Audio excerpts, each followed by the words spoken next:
हमारी संस्कृति, हमारे संस्कार सदा रहें हमारे साथ। सब्सक्राइब करें तिलक। हर प्रकार से आप भी इस राज्य के सच्चे अधिकारी हैं, और जो आपके अधिकार पर संदेह करे वो देशद्रोही है, राजद्रोही है। ठीक, जिस पर भी देशद्रोह का संदेह हो उन सबको बंदी बना लिया जाए। हाँ। नहीं, अभी किसी को भी बंदी नहीं बनाया जाएगा, कहीं जनता भड़क ना जाए। अभी केवल उन सबके निवास स्थानों को घेर लिया जाए। बहुत से अवसरवादी लोग हवा की चाल देखकर स्वयं सिर झुकाए आपकी सेवा में आ जाएंगे। और हां, अभी किसी को एक दूसरे से मिलने ना दिया जाए, और उस बूढ़े के जितने भी सच्चे समर्थक हैं केवल उन्हें बंदी बना लिया जाए। शहर में चारों ओर सेना फैल गई है। कुक्कुर वंशी, यादव वंशी, माधव वंशी और वृष्ण वंशी के सब सरदारों के निवास स्थानों को घेर लिया गया है महाराज। राजमहल तक पहुंचने के सारे मार्ग बंद कर दिए गए। ऐसा लगता है कि राजमहल में कोई बहुत बड़ा षड्यंत्र खेला जा रहा है। कंस की ये चाल बड़ी सीधी पड़ गई है। कंस तो ये चाल सफलता से चल गया, परंतु अब हमें कौन सी चाल चलनी है इसके बारे में सोचा जाए। अब सोचने को क्या रह गया है? नीति ये कहती है कि जब शत्रु का पलड़ा भारी हो तो उससे कहीं दूर चले जाना चाहिए। मैं और मित्रसेन आज ही कुमार वसुदेव की दूसरी पत्नी रोहिणी को रातों रात यहां से निकालकर गोकुल में नंद राय के पास छोड़ आएंगे। जाइए, अक्रूर जी से कह दीजिए मुझे यहीं पड़ा रहने दे। इस समय अपने पति के साथ तो नहीं, लेकिन इसी नगर में उनके निकट तो हूं।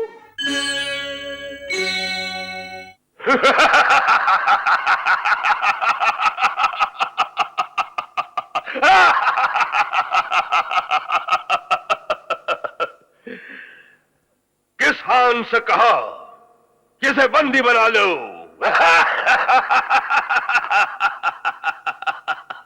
बुढ़े को यह भी नहीं पता कि उसके दिन पूरे हो चुके हैं। इसे कहते हैं अज्ञानी की मूर्खता, जिसे यह नहीं पता कि अगले क्षण उस पर क्या बीतने वाली है। हाँ, तुमने ठीक कहा। जो एक शक्तिशाली से शत्रुता करने की सोचता है, उससे बड़ा मूर्ख और कौन हो सकता है? हाँ, वही सबसे बड़ा मूर्ख है, और एक मूर्ख के हाथों में राज्य की बागडोर नहीं छोड़ी जा सकती। इसीलिए हम इस राज्य की सत्ता अपने हाथों में लेने पर विवश हो गए हैं। सत्य कहा महाराज, हर प्रकार से आप भी इस राज्य के सच्चे अधिकारी हैं, और जो आपके अधिकार पर संदेह करे वो देशद्रोही है, राजद्रोही है। ठीक, जिस पर भी देशद्रोह का संदेह हो उन सबको बंदी बना लिया जाए। हाँ। नहीं, अभी किसी को भी बंदी नहीं बनाया जाएगा, कहीं जनता भड़क ना जाए। अभी केवल उन सबके निवास स्थानों को घेर लिया जाए। बहुत से अवसरवादी लोग हवा की चाल देखकर स्वयं सिर झुकाए आपकी सेवा में आ जाएंगे। और हां, अभी किसी को एक दूसरे से मिलने ना दिया जाए, और उस बूढ़े के जितने भी सच्चे समर्थक हैं केवल उन्हें बंदी बना लिया जाए। हाँ, हाँ, हाँ, हाँ, हाँ, हाँ। यदि जनता में कोई सिर उठाए तो उसका सिर कुचल दिया जाए। सेना नायक।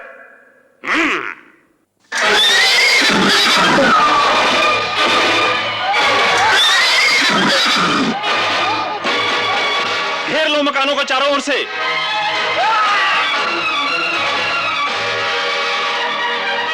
आपको बाहर जाने की आज्ञा नहीं। क्यों? ये सब क्या है? कुछ नहीं, आपकी सुरक्षा के लिए किया जा रहा है। हमारी सुरक्षा? हाँ, बाहर से कुछ विद्रोही नगर में आ घुसे हैं।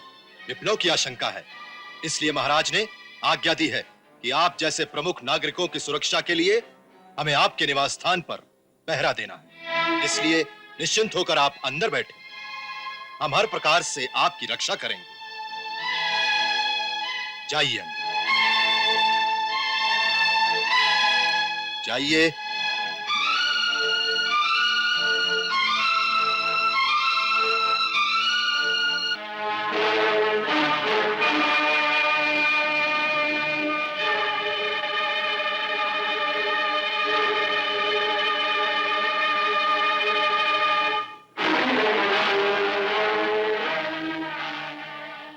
क्या बात है?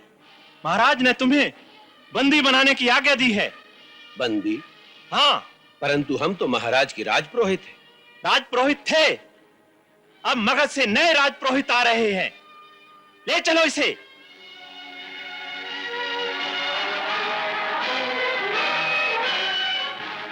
सोचिए महाराज, शहर में चारों ओर सेना फैल गई है।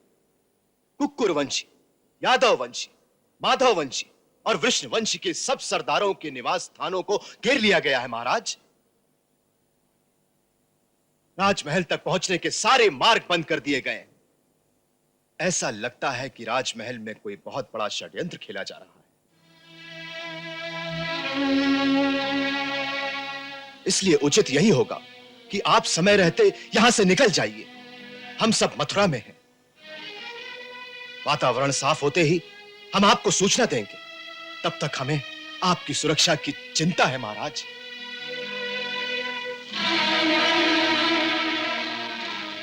हमारी सुरक्षा की चिंता करने वाले तो सामने खड़े हैं।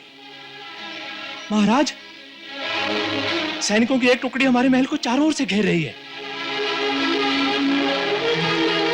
अब सोचिए महाराज। सोच लिया। महाराज, आप वृष्णवंशियों के राजा हैं। हम लोग इस संकट में आपको अकेला नहीं छोड़ सकते। इस समय आपको हमारी प्रार्थना मानकर यहां से कहीं दूर चले जाना चाहिए। हम राजा हैं, तो हमारे लिए और भी लज्जाजनक बात होगी कि वृष्णवंशियों का राजा चोरों की भांति भाग गया। हम राजा की तरह जिए हैं तो राजा की तरह मरेंगे भी। आप हमारी चिंता ना करें, हमारे रक्षक हमारे साथ हैं। आप महल के गुप्त द्वार से चुपचाप निकल जाएं और अपने साथियों की सुधि लें। घेर लो मकानों को चारों ओर से।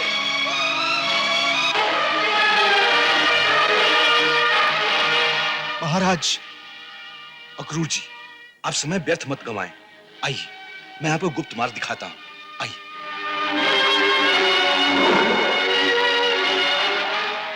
आप इस गुप्त द्वार से तुरंत निकल जाएं। हमारी चिंता ना करें, तुरंत निकल जाएं। जाइए।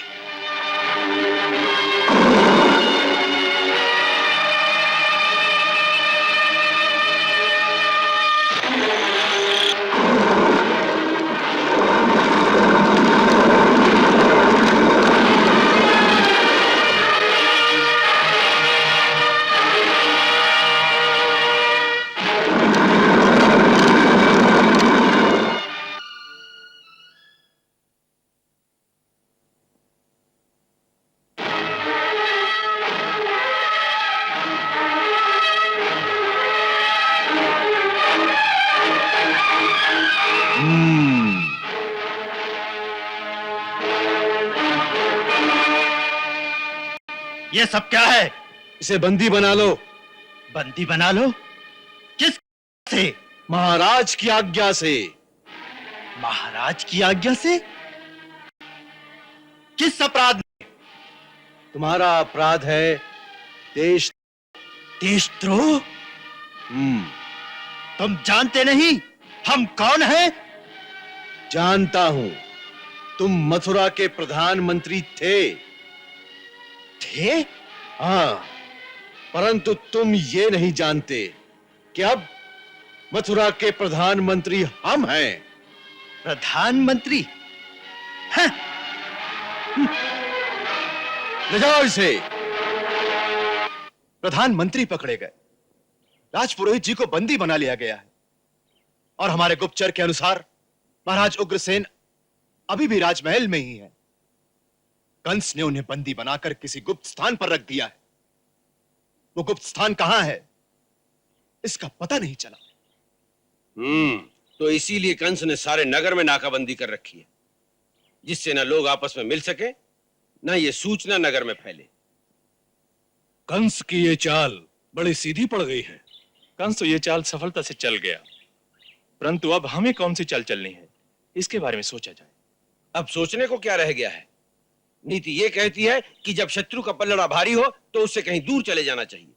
इसलिए मेरा तो ये परामर्श है कि ये समय कंस का विरोध करने के लिए उपयुक्त।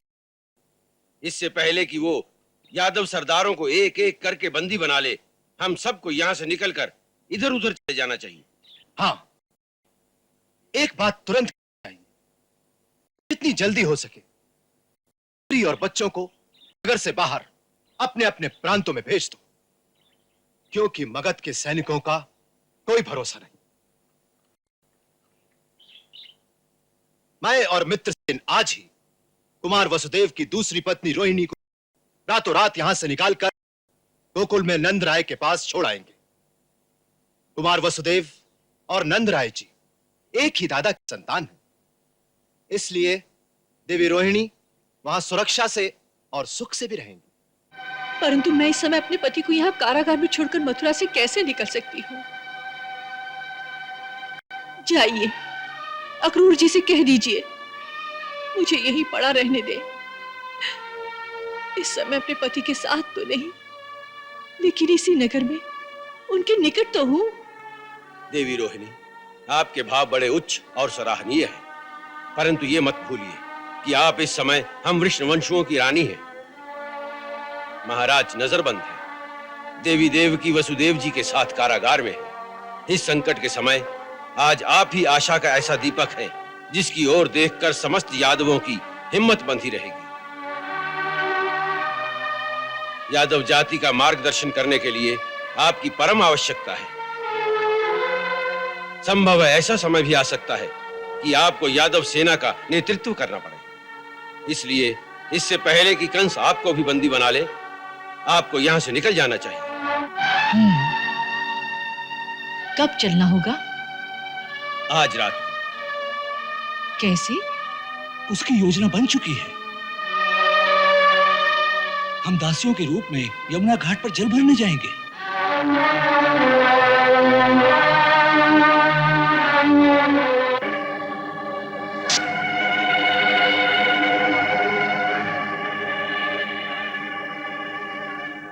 चलिए।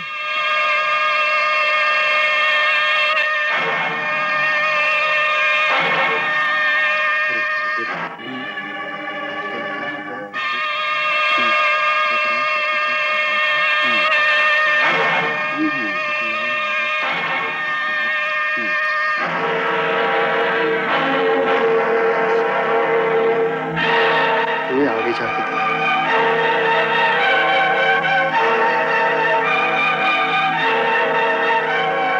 अरे वो देखो कौन आ रहा है। ठहरो ठहरो, कहां जा रहे हो? इतनी रात गए कहां जा रहे हो? जल भरने। जल भरने? हाँ, जल भरने। जल नहीं भरेंगे तो भोजन कैसे पकेगा?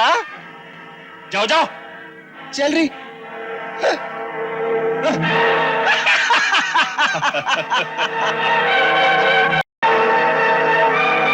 अरे भाई, वो तीनों औरतें कहां गईं? जल भरने। जल भरने? इतनी रात को जल भरने? हाँ, जरूर कुछ दाल में काला है। भाई चलो मेरे साथ।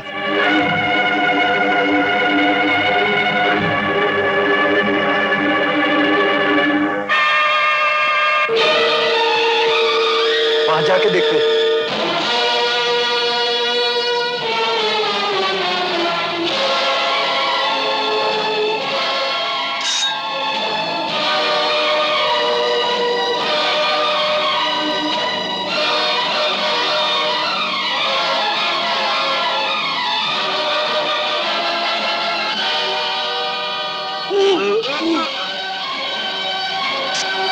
जल्दी करो।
पधारिए।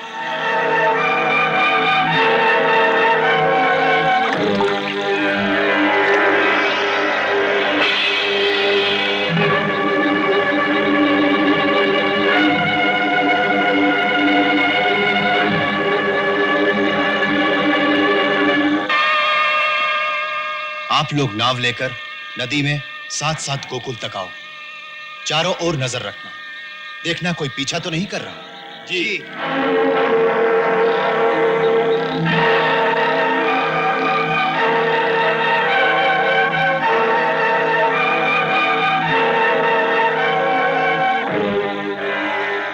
रानी जी आज्ञा हो तो चलो। चलिए।